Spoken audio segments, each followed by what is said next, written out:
నిన్న సెన్సార్ల విషయంలో కూడా ఏవో కట్స్ చెప్పారన్నారు. ఆ కట్స్ తర్వాత సినిమా ఇంపాక్ట్ ఏమన్నా దెబ్బతిన్నదా, లేకపోతే మీరు ఊహించిందే వచ్చిందా? సిమిలర్ వర్డ్స్ పెట్టారని విన్నాము, అది నిజమేనా?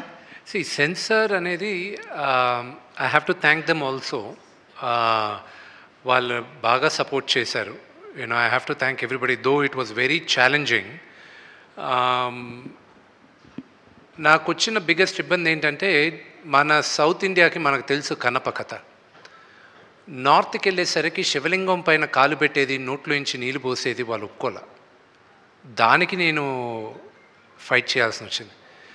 నేను ఈ సినిమా తీసింది ఈ తరానికి మన కథ తెలియాలి, మన హీరోల కథలు తెలియాలి, మన దేవుళ్ళ కథలు తెలియాలి, మన ఇతిహాసం తెలియాలి.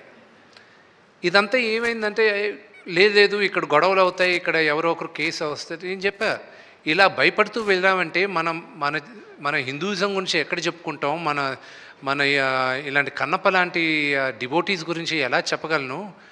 ఈ తరానికి చూపించాలనే కదా నేను ఈ సినిమా తీసింది. మీరు నాకు యాక్చువల్గా first it was lot of discussion.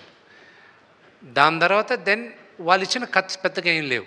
So one thing was that కొన్ని దగ్గరలో తలలు నరిగేది, which I don't want it personally, but director and Anthony wanted నరికితే తల ఎగిరిపోవాలని.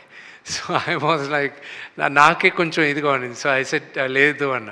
So those were the 2 things. And blood ఎక్కడో దగ్గర ఎక్కువ కనిపించిందని.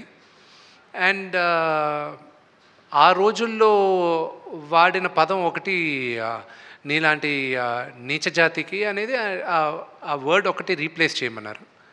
అవి చేసాం. They also have to look at the larger picture. So ఈ మైనర్ చిన్న చిన్నవి we felt it was okay.